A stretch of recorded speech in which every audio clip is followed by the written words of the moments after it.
Hey y'all, here is how I describe how your lymphatic system works to your patients. I always like to do this the first time that I teach them, before the first time I teach them and do the manual lymph drainage on them, because I believe that the more you understand, the better your follow through is going to be, and just knowing the why helps you want to do it more, because you'll understand how this is working and moving the fluid in your body. Okay, so there's two layers to your lymphatic system. You have the superficial aspect, which is where your swelling is occurring and where your lymph nodes were removed from, and you can tell, right? If you touch yourself and you feel your swelling, it's super superficial. It is right underneath the surface of the skin.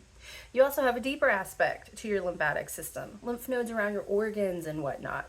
For the most part, those two layers work separately from each other, okay? If you get a paper cut, the lymph nodes around your organs aren't going to work extra to produce extra white blood cells to send to that area of trauma, to help heal that and then get the white blood cells back away from that. Your superficial area, your superficial layer will be the one to help to do all that work. Okay, so but it's important to know that the superficial layer does feed into the deeper aspect, and I always make sure to start with that because it's very important to understand. The first few steps are actually like near your neck and doing some abdominal diaphragmatic breathing, and we're doing all that to start stimulating or engaging the deeper aspect of the lymph system more than what it's normally doing on any given day to day. Our heart's pumping, we're alive, there's always fluid circulating throughout our body. However, when I'm moving this lymph fluid to a neighboring healthy intact quadrant, I want to prepare it to be able to be ready to accept this extra fluid, because the lymph system is actually the slowest moving system in our body. So any extra work I'm going to ask it to do, I'm going to need to nudge that snail to go faster. Okay, so we do some deep techniques first that helps to stimulate and create a draw on that superficial fluid. So then when I start working on the neighboring intact sequences, which I'll go over in the manual lymph drainage sequences, or for whichever one you need, click on those links, whether it's arm or breast, head, neck, whatever. I start with the healthy areas. If my right side was my affected lymph nodes removed side, then my left armpit lymph nodes and my right inguinal lymph nodes are actually going to be the ones that I start on, so that when I finally start on this quadrant, it's kind of like trying to move cars in a traffic jam. I didn't just start at the traffic jam. I prepared a way for them to go. I set up the detour signs, okay? So that's a little bit about how your lymphatic system works, and why there's so many prep steps, if you will, before you actually get on the intact sequence. Because again, if you start here, the fluid has nowhere to go. The lymph vessels are always laid in the direction to go towards your lymph nodes in each quadrant. That's how we're created. And as you now know, each armpit has its own cluster of lymph nodes. Each inguinal, right in the groin or the panty line, if you will, also has its own cluster of lymph nodes. And they take care of each segment of the body, each quadrant that they're in, on their own. And so, just as I said earlier, that the deeper lymph nodes don't help out as much with, superficial things initially. It's even true that sides don't help out. They don't know there's a problem. So if you've had a paper cut or surgery or lymph nodes removed and you have fluid backed up, these neighboring healthy areas that could help out, they don't even know that there's a problem, because of these boundaries. They're called watersheds, all right? And they delineate the fluid to go to their own lymph nodes. So if I'm trying to move this fluid over here, I got to get this fluid ready, these lymph nodes ready to accept that extra fluid. So again, by doing the manual lymph drainage, I'm not relaying the road work of my lymphatic vessels, which, by the way, to just describe how fine this system is, they're hair width, okay? Can you imagine how fine of a system that is? So the breast has tons and tons of rich and lymphatic vessels, lots of lymph vessels here, and they're all, if you think of the nipple being the center of your breast, haha, ladies, I know some of the ladies are like, my breast is down here now. So still think of the breast tissue above the nipple as the lymph fluid is moving in this direction towards your lymph nodes, and then below the breast, the lymph fluid is moving in this direction towards the lymph nodes. That's just how they go, all right? And then in the arm, everything is up. Your hand, your forearm, and your outer arm and your inner arm, everything is going towards these lymph nodes. So when we do the manual lymph drainage, that helps a little bit with the understanding of the sequence of I need to work, decongest is the word we use. I need to decongest this fluid here before I can start on my hand, because I got to get this fluid out of the way. And that's why it also was important to do those prep steps first of creating my pathways. The medical term is anastomoses. It's a fun word to say. It's just another word for bridge. You can see that sometimes I've watched medical shows where they talk about during a heart surgery, they need to create a new anastomoses around the damaged area of the heart. So it's a term that means bridge. So what we do is we create an anastomoses over those boundaries. Now, because I can't change the layout of how my lymph vessels lay, that means that my anastomoses, my pathway I've created, is always a temporary solution to a chronic problem, okay? By definition, in answer to the question you may be having, will this always be something I have to do? Lymphedema, by definition, is a chronic and progressive condition, okay? Because the lymph nodes that were removed, they don't grow back. And because I can't change the layout of my lymph vessels, what I can do is give a temporary fix to a permanent problem, all right?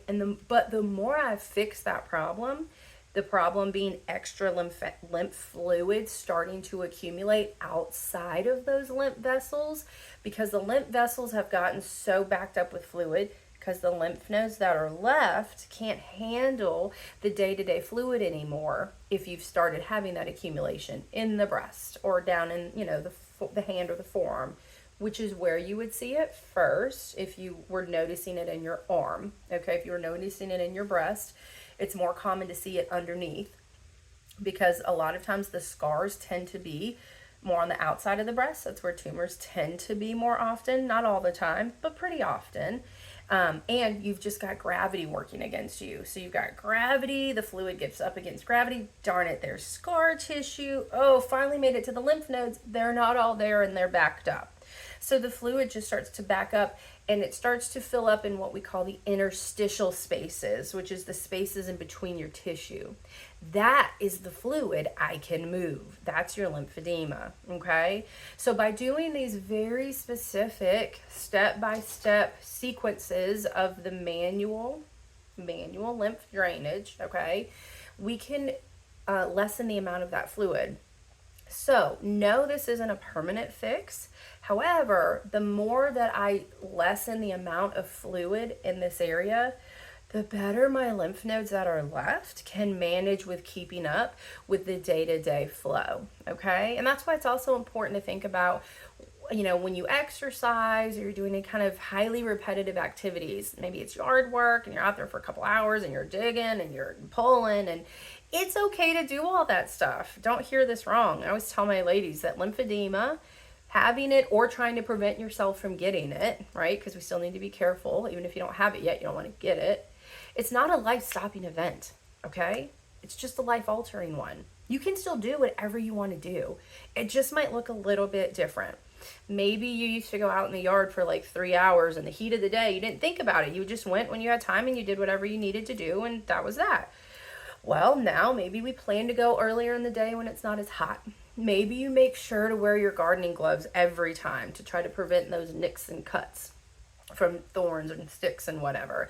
Maybe you wear long sleeves to try to protect your arms too. During the summer, be proactive about wearing sunscreen or bug repellent. Anything you can do to try to prevent all those little areas of trauma throughout the day that we just naturally get. And you're going to get them. You're going to get a paper cut. You're going to probably today or the next day, because now we've talked about it. I always joke in this class I teach that if you don't get it, I'll get it. One of us is going to get a little cut today because we've talked about it. But it's okay. Don't freak out, okay? The lymph nodes that are left, hopefully, there's enough to produce extra white blood cells to heal the cut and prevent infection. Your job that you can do is to, as soon as you notice the cut, when you get it, can you go wash the area with soap and water right away, get that cleaned up? And then just keep an eye on it, all right? You are at a slightly higher risk for developing an infection called cellulitis. So just be aware. And I always tell my people too, think about the environment that you got cut in, all right? Were you washing dishes in hot soapy water and nicked yourself on a steak knife? You're probably gonna be fine. Or were you in the garage and you bust into a rusty saw blade and filleted your forearm wide open? I was probably going to get infected no matter what you do. In either scenario, it's the same. Wash with soap and water as soon as you can. With a steak knife, you're already in soapy water. Check. And then just keep an eye on the area for the next few days. Try to keep it clean and dry. And watch for any signs of infection, which would be redness spreading, okay? Redness initially is normal. That is what it looks like when our body naturally responds, when our lymph system naturally responds to infection. Think about even just a paper cut, right? Your finger will feel just a little bit puffy. That's normal. After surgery, we have post-op edema. That's normal. What isn't normal is if that swelling lingers or if that swelling starts to spread. So if I had a cut, I would have a perfect area of redness around the shape of the cut. Normal. What would not be normal is if that redness started to spread, all right? Angry looking streaks maybe accompany it. Maybe there's an odor. Maybe there was some drainage that started or has an odor. The color changed. Maybe you start to not feel well, right? You're getting a fever. Am I hot? Your body's fighting an infection. Sometimes people can get flu-like symptoms. So if you ever do get a cut, first of all, don't freak out, all right? Take care of it. Clean the area, wash it. If you have some kind of triple antibiotic cream, like Neosporin, something like that handy, that's great, that helps. And then just keep an eye on the area. If things change over the next few days, please give your doctor a call sooner rather than later. All right. Typically, cellulitis is just, they call in an antibiotic for you. You take that for your 7 to 10 days, and that's that. So I have seen people hospitalized for it, though, if it gets ignored. Okay. So just be aware. Your arm, you can get it on your breast. Sometimes there's not an area of trauma. I have some women that have gotten in their breast, sometimes because they have lymphedema, right? And there's just so much fluid going on, things can't move. So an infection starts. So just be aware of that, okay? If you've got compression, wear your compression, especially if you have a sleeve during those times of highly repetitive activities like exercise. And so we kind of talked about like things, how to change things during your day. And then exercise is great. I'm a physical therapist assistant. I'm not going to tell you not to exercise. We highly suggest you do it every day. Walking every day is great. It actually can also reduce your risk of recurrence, which is super awesome.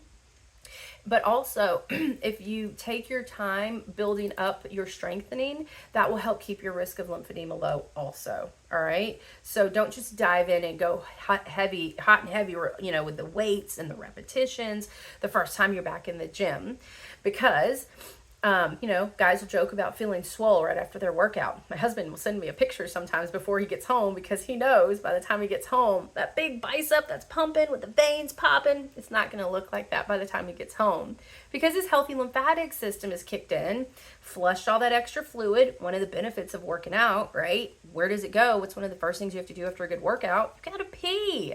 That's where it goes. That's one of the, like I said, that's one of the big benefits. It's removing those toxins from our body, and it kicks that into overdrive. So we want to make sure that when we're exercising, that the fluid coming in, the amount of fluid coming in, that the lymph nodes can handle that. Okay. So it's not the fluid coming in that's the issue. It's, can those lymph nodes that are left keep up with getting it back out into the body? So if you limit how much is coming in at first, you're reducing the strain of the lymph nodes after your workout. Wearing a compression sleeve helps, okay?